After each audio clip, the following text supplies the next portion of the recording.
Assalamualaikum warahmatullahi wabarakatuh.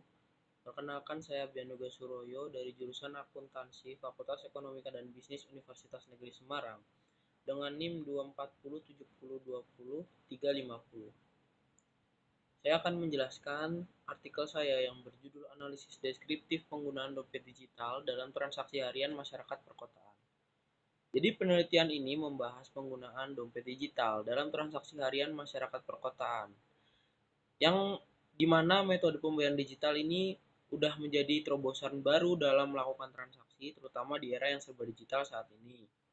Masyarakat banyak mulai beralih dari alat pembayaran konvensional ke sistem pembayaran digital yang dinilai lebih praktis dan efisien. Dompet digital juga kini menjadi metode pembayaran yang populer baik di negara maju maupun berkembang. Tujuan dari penelitian ini untuk mengidentifikasi pola penggunaan dompet digital dalam transaksi harian masyarakat perkotaan dengan mempertimbangkan peran promosi dan kemudahan akses sebagai faktor pendorong utama, serta dampak dan juga hambatan dan juga peluang daripada dompet digital yang digunakan pada saat ini. Penelitian ini menggunakan metode deskriptif kualitatif dengan pendekatan literatur, di mana semua data diperoleh melalui studi pustaka atau eh, kajian teoritis dari berbagai sumber ilmiah.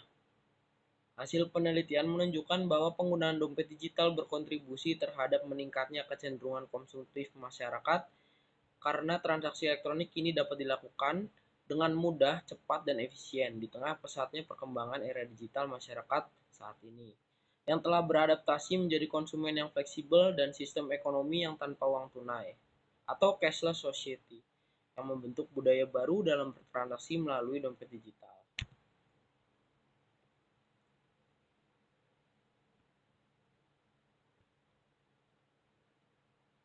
Kemajuan teknologi hingga memasuki era modern mendorong terjadinya banyak perubahan sekali dalam berbagai aspek kehidupan, khususnya dalam bidang masyarakat pada saat berbelanja dan pembayaran. Pada tahun 2020, jumlah pengguna internet di dunia tercatat sekitar 4,59 miliar orang atau setara dengan 57% dari populasi dunia. Meningkatnya akses ke perangkat dan jaringan digital, angka tersebut akan terus meningkat hingga awal tahun 2025. Ketika jumlah pengguna mencapai 5,56 miliar orang atau 68% dari populasi dunia, angka ini akan meningkat hampir 1 miliar atau 21% dalam 5 tahun. Selain kuantitas, struktur demografi juga menarik. Data tahun 2023 menunjukkan median umur penduduk dunia berkisar 31 tahun dan kelompok usia 18 hingga 49 tahun memiliki penetrasi internet tertinggi dengan lebih dari 95% mereka aktif menggunakan internet. Hal ini menunjukkan bahwa mayoritas penggunaan internet berusia produktif antara akhir belasan hingga pertengahan 40-an, menggambarkan bagaimana transformasi digital menyasar era produktivitas masyarakat kontemporer.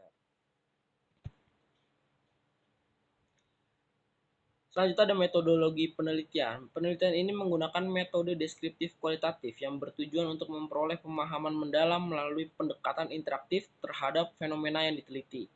Pemahaman ilmiah dibangun melalui kedekatan langsung dengan objek penelitian guna menghasilkan pengetahuan yang bermakna. Penelitian ini menjadikan pengguna dompet digital khususnya yang berada di lingkungan masyarakat perkotaan sebagai subjek utama. Sementara itu, objek penelitian berfokus pada berbagai layanan dompet digital yang berkembang di Indonesia. Data-data dikumpulkan melalui studi pustaka yang meliputi referensi dari buku, jurnal ilmiah, dan artikel yang relevan. Berdasarkan sumber-sumber tersebut, peneliti melakukan analisis serta mengurai karakteristik dari fenomena penggunaan dompet digital dalam aktivitas transaksi harian masyarakat di wilayah perkotaan. Hasil temuan dan diskusi. Dompet digital berfungsi menyimpan uang secara elektronik dan memungkinkan pembayaran hanya dengan sekali klik. Sejalan dengan protokol kesehatan yang menganjurkan pembatasan kontak fisik di ruang publik. Jadi dompet digital ini banyak sekali contohnya kalau di Indonesia seperti ada GoPay, OVO, dan berbagai platform seperti Dana, Link, Sakuku, Genius, Oktogo Mobile, Doku, Mega Mobile, dan Isaku. Sementara di tingkat global atau di luar negeri, platform seperti WeChat Pay, Alipay, WhatsApp Pay, dan juga PayPal telah menunjukkan dominasi yang sistem pembayaran digital terutama di negara-negara dengan penetrasi teknologi tinggi. Penelitian ini menunjukkan bahwa dompet digital telah menjadi bagian penting dalam pola transaksi harian masyarakat, terutama di wilayah perkotaan di Indonesia. Berdasarkan data terbaru tahun 2024, dompet digital seperti GoPay, OVO, dan Dana mendominasi pangsa pasar dengan tingkat adopsi yang sangat tinggi, di mana GoPay mencatat penggunaan tertinggi sebesar 88%, disusul oleh Dana 83% dan OVO 79%. Hal ini menunjukkan bahwa masyarakat tidak hanya menerima kehadiran dompet digital, tetapi juga menggunakannya secara aktif dalam kehidupan sehari-hari, seperti untuk membayar makanan, transportasi, belanja daring, hingga kebutuhan layanan publik lainnya. Yang pertama, hasil dari dampak penggunaan dompet digital. Hasil penelitian ini bahwa dompet digital memberikan sejumlah dampak positif terhadap perilaku konsumsi dan sistem ekonomi mikro masyarakat perkotaan. Yang pertama ada seperti efisiensi waktu dan kemudahan transaksi menjadi alasan utama masyarakat memilih dompet digital. Karena proses pembayaran yang cepat dan tanpa kontak fisik dinilai lebih aman. Selain itu banyak pengguna merasa dompet digital ini mendorong kemudahan dalam mengatur keuangan karena aplikasi ini dilengkapi dengan fitur histori transaksi dan notifikasi pengaturan. Yang kedua, terdapat pengaruh perubahan perilaku konsumtif. Akses mudah dan promosi seperti cashback atau diskon yang diberikan oleh penyedia layanan mendorong masyarakat untuk bertransaksi lebih sering. Bahkan kebutuhan yang sifatnya impulsif, hal ini juga menandakan adanya kecenderungan peningkatan konsumsi yang dipicu oleh kemudahan dan kenyamanan dalam bertransaksi digital. Ketiga, penggunaan dompet digital turut mendorong inklusi keuangan terutama bagi masyarakat yang belum memiliki akses penuh ke layanan perbankan. Dengan hanya menggunakan smartphone dan jaringan internet, siapapun dapat melakukan interaksi ini, serta menyimpan uang dengan aman dan mengakses berbagai layanan finansial lainnya. Yang kedua, hambatan penggunaan dompet digital. Beberapa hambatan dalam penggunaan dompet digital ini juga ada. Contohnya salah satunya yaitu merupakan masalah keamanan data dan risiko kebocoran informasi pribadi. Beberapa pengguna menyampaikan kekhawatiran terhadap potensi penyalahgunaan ini, serta kasus penipuan digital yang semakin marak di dunia ini. Selain itu juga keterbatasan infrastruktur digital seperti koneksi internet yang belum merata juga menjadi kendala di berbagai wilayah di Indonesia ini. Meskipun fokus penelitian ini berada di wilayah perkotaan, tingkat literasi digital yang berbeda antar pengguna juga menyebabkan beberapa individu kesulitan dalam mengakses atau menggunakan layanan ini secara maksimal.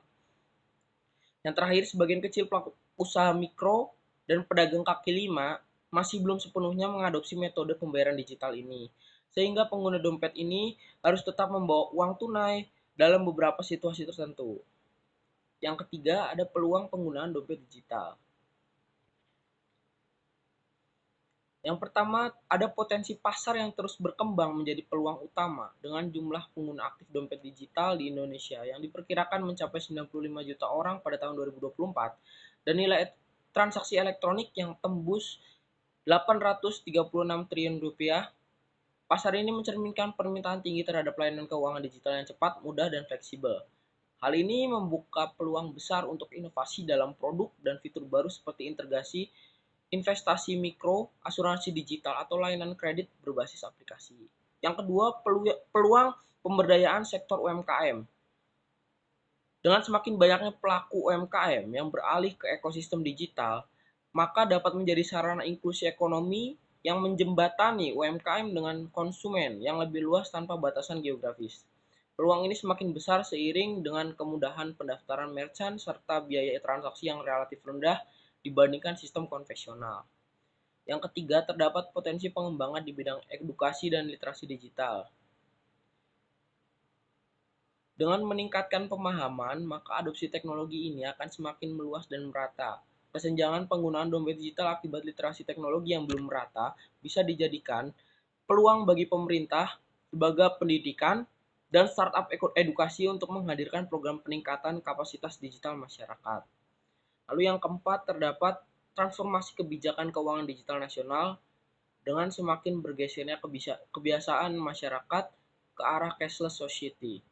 Pemerintah memiliki peluang besar untuk memperkuat regulasi dan infrastruktur ekonomi digital yang transparan, efisien, dan terintegrasi. Dompet digital dapat menjadi fondasi untuk sistem pembayaran nasional yang terpusat dan real-time seperti QRIS, sekaligus mendukung target inklusi keuangan nasional. Kesimpulan dari penelitian ini menunjukkan bahwa dompet digital telah menjadi bagian integral dalam kehidupan masyarakat perkotaan di era modern. Dompet digital tidak hanya menawarkan efisiensi, kemudahan, dan keamanan dalam bertransaksi, tapi juga mendorong perubahan perilaku konsumsi, memperluas inklusi keuangan, serta mempercepat transisi menuju masyarakat non-tunai atau cashless society. Selanjutnya ada saran yang pertama bagi pemerintah. Pemerintah perlu memperkuat regulasi dan pengawasan terhadap keamanan data pengguna dompet digital, sekaligus memperluas program literasi digital dan inklusi keuangan untuk menjangkau seluruh lapisan masyarakat termasuk kelompok usia lanjut dan masyarakat di daerah dengan infrastruktur terbatas. Yang kedua bagi penyedia layanan dompet digital. Perusahaan penyedia layanan perlu terus berinovasi dalam fitur keamanan, kemudahan penggunaan, serta penambahan layanan seperti investasi mikro, pembiayaan UMKM, dan edukasi keuangan. Dan juga mereka perlu menjalin kolaborasi dengan pelaku. Jadi untuk memperluas ekonomi atau ekosistem pembayaran digital di sektor informal. Yang ketiga bagi masyarakat, pengguna perlu meningkatkan kewaspadaan dalam menjaga kerahasiaan data pribadi dan memahami resiko keamanan digital. Masyarakat juga disarankan untuk lebih bijak dalam mengelola pengeluaran, mengingat kemudahan transaksi digital dapat mendorong perilaku konsumtif. Yang keempat, bagi akademisi dan peneliti selanjutnya. Peneliti lanjutan atau dengan gaya pendekatan kuantitatif dan data primer untuk mengevaluasi secara lebih akurat dampak penggunaan dompet digital terhadap perilaku ekonomi masyarakat serta tingkat kepercayaan pengguna terhadap sistem keuangan digital. Berikut ini daftar pustaka yang saya gunakan daripada jurnal, buku, dan sumber ilmiah lainnya. Sekian presentasi dari saya. Kurang lebihnya mohon maaf apabila ada salah kata dan perilaku yang kurang enak. Mohon dimaafkan. Wassalamualaikum warahmatullahi wabarakatuh.